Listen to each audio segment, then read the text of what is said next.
Hi friends, this is Marilyn from tarotclarity.com, and today's video is a continuation of a playlist whereby I compare facsimile decks or decks created by other people to one another. Today's video is a comparison of the Tarot of Jacques Vieville as recreated by Jean-Claude Flornoy, and the version, a facsimile version, also based on the same deck from the French National Library. And this one I've done a video of in a previous playlist, is facilitated by the folks at Sivilixi Editions. Now, the Flornoy version is a 44 card set. It's not the complete set of 78 cards, as is the Sivilixi. Before Jean-Claude passed, he created, this version. I don't know if it was ever his intention to complete the set as he did for the doll doll. For the doll doll, I believe he had a Trumps only set, and then he had the completed set. I don't know if that was in the program, but after he passed away, it was never realized, so I don't know.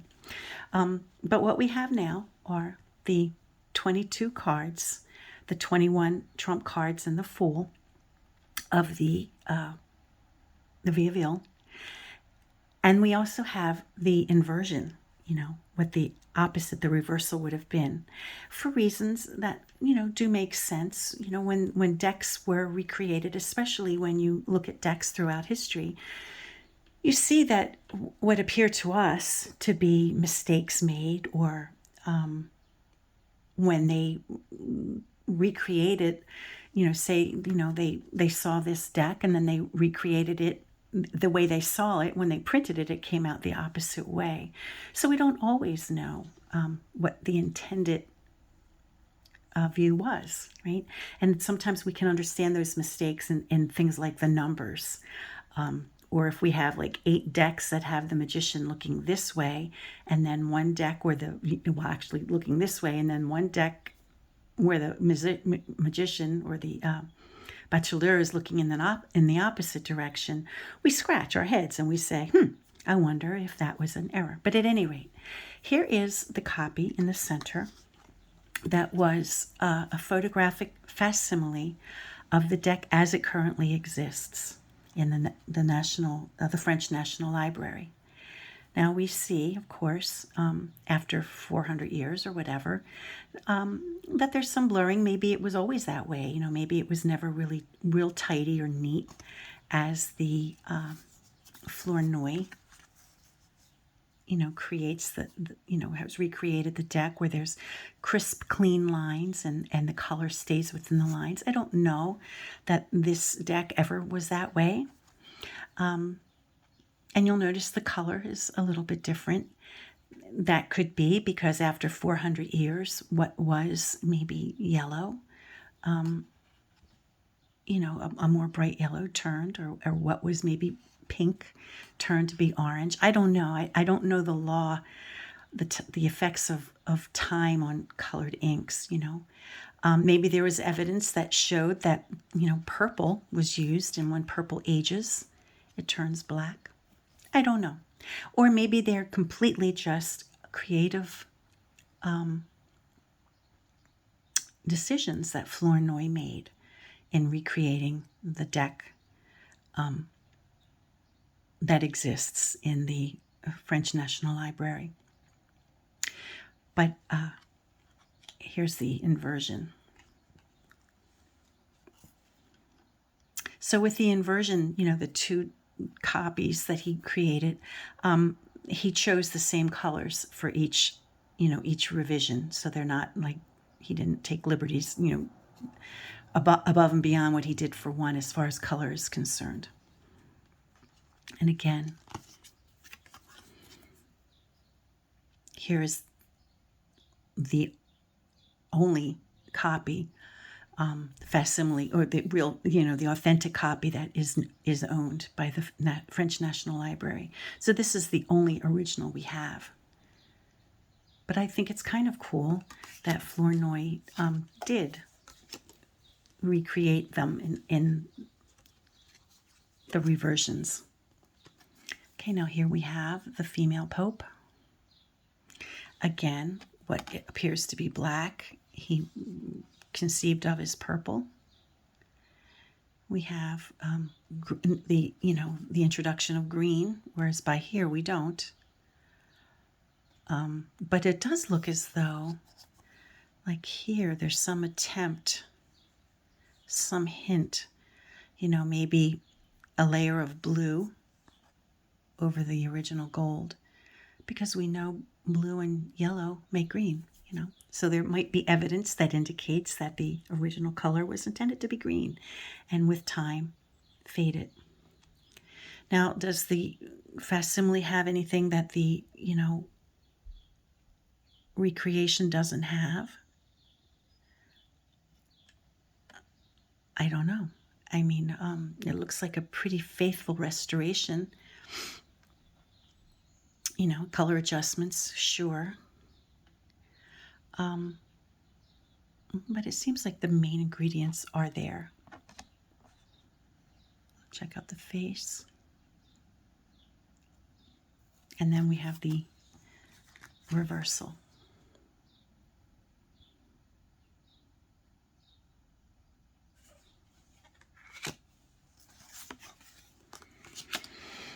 Here we have the Empress. I won't keep commenting on the color adjustments. And then the inversion. Now, I will say this. In real life, when you see paintings or photographs of nobility, they always hold their scepter in their right hand, right? The scepter is held in the right hand. And so this would be the right hand of the Empress, the way she really is. And so this appears to be probably the correct way of seeing the Empress holding her scepter. But that might not be the case with all of the cards. Okay, again, with the Emperor, he's holding his scepter with what would be his right hand. So that appears to be, an accurate depiction of how it was intended to look. Whenever I see, an emperor holding, or an empress, or any of the kings and queens holding their scepter with the left hand, I know that it was, an inversion. I know that it was copied improperly, or, printed without regard to what would truly be the way that the noble person would hold their scepter. Here we have the Pope.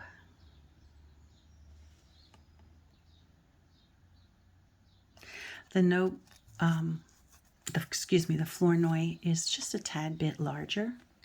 And I guess before I get too far along, before I forget, comment on the backs are similar. A similar design, just different color. And then the inversion. So here he kept, well, that's interesting. So here the inversion is the same. He didn't really invert it. I think there might be a few cards that are like that. So maybe Flornoy believed that this was indeed the correct way of viewing that particular card. I mean, I don't know enough about it, but, if we just think through, that might be a conclusion. Okay, here we have a Lover's card. The way it appears in the only existing copy of the French National Library, with Flornoy understanding of it. And again, it appears as though when he sees this color over yellow, I think he believes it to be green, you know, and the dark black or this color, I think he believed it to have been purple, or he just decided to make it those colors. But I think, you know, being an artist myself and knowing that you mix colors when you know, if you want green, you have to mix it. I think it's probably a good thought that it may have originally intended to be green. And then we have the inversion.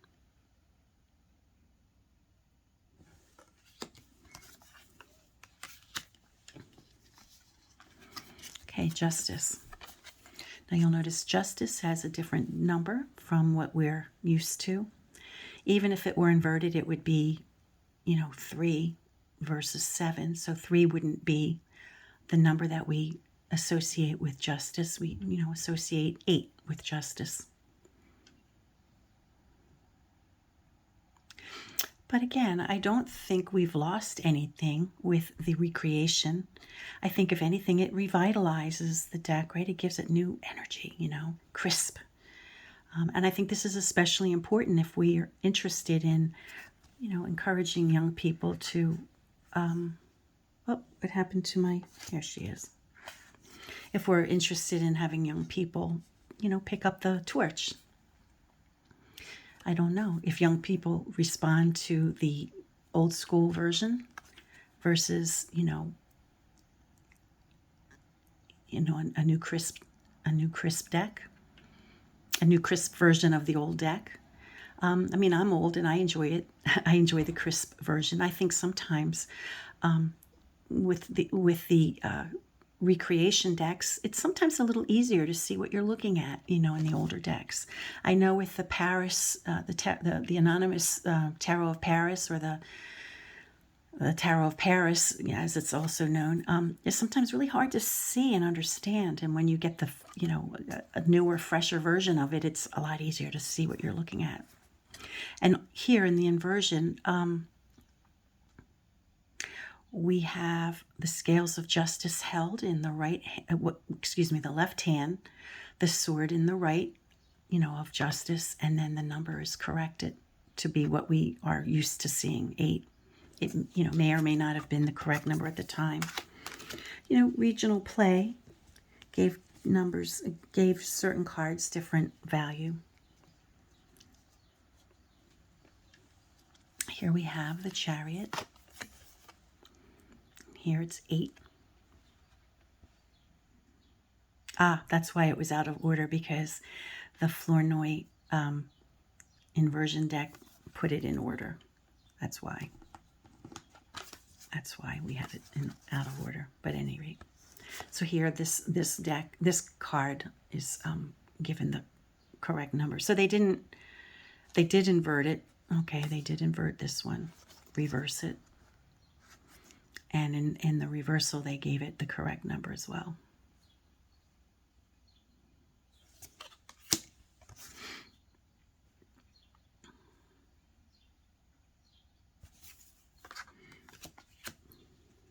And I guess the same is going to be said of these cards. I'm just going to take this one pile out of order and put it to match the others. Okay, so here we have Fortitude, appears as 9.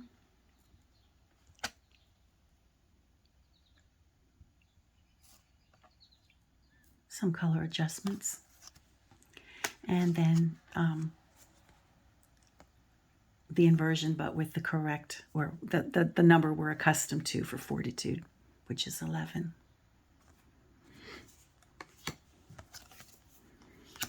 Okay, again, we have the wheel.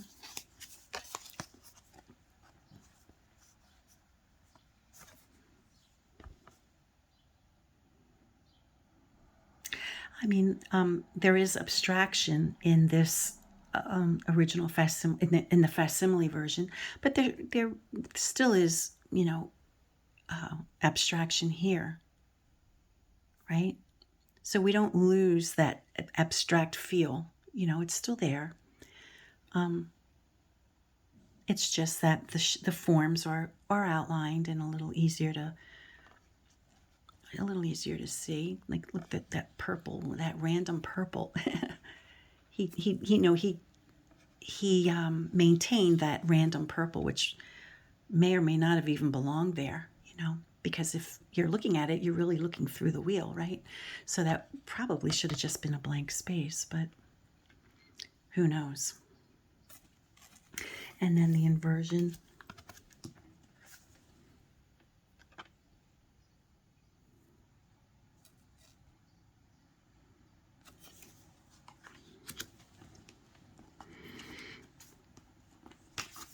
Okay, now we have the Hermit. Now, if it was inverted or reversed in error, because the regular, you know, the normal or the more typical way of seeing the Hermit is this way with the number 9, right?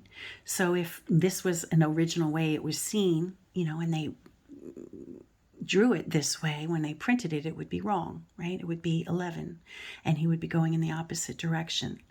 So, you know, I do appreciate that Flornoy, you know, did those, you know, the 2 versions of it.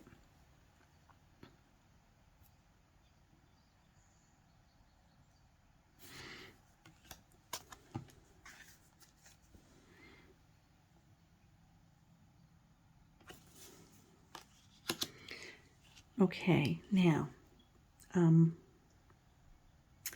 the, you know, Vieville, really the way it is authentically printed and exists in the French National Library is this way. Intellectually, we know he is a hanged man, right? He's hanging. You know, did they misunderstand what they saw? Did they, you know, make it a 12, you know, and then, which is the typical number for the hanged man? But then, you know, I don't know. I don't know what happened here, but this is how it ended up being printed in the original Vieville. Oh, excuse me. This is the way. I apologize. This is the way it was, you know, printed in the original Vieville, and this is, you know, one of the versions of the hanged man that the Flornoy, you know, makes available to us, where the number is correct, but the individual is not hanging. What's he doing? He's skipping? I don't know. And then we have the corrected, if you want to call it that, where the number is correct and the image is indeed a hanged person. Some people will like to read, you know, the deck with the hanged man this way, as its normal way. I mean, you know, I know it's a hanged person. I know it's a hanged man, so I tend to reverse it. Or even if it comes up upright, I still read it with my understanding of it being a hanged person. Okay, we have death. Beautiful. Look at that. That's a lovely version. And then death going in the opposite direction.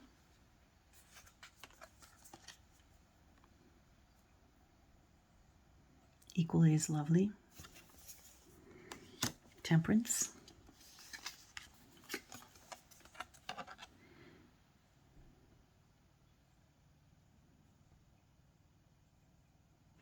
Now here, I don't, you know, she is a crowned figure, so she is someone of importance. And she appears to be holding a scepter. And with the understanding that nobility hold their scepter in the right hand, then this one would appear to be the more correct, because here she's holding it with her right hand. So it's hit or miss. Sometimes they're holding the scepter with the correct hand, sometimes they're not. The Devil. Now it's interesting because he chose to interpret that coloring over the gold as probably blue layer over yellow, which would indeed make it green. And then we have the inverted.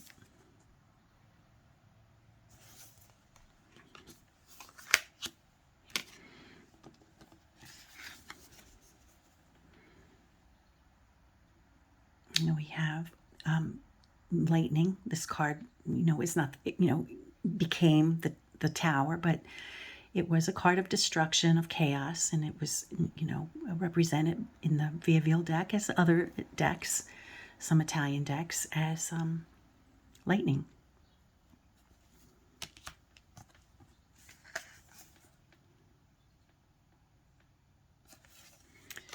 And then we have the star.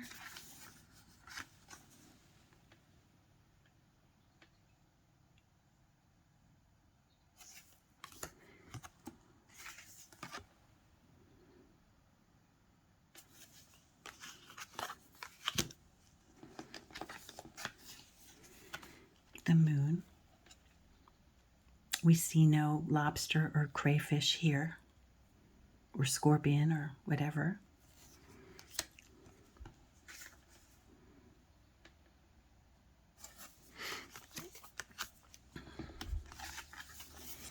The sun. And we clearly recognize that the Waite Coleman Smith deck was aware of this version of the sun. Judgment. Again, with the green in the rolling hills rather than the black.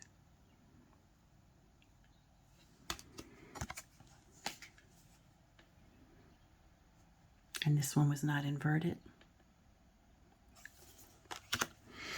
And the World card.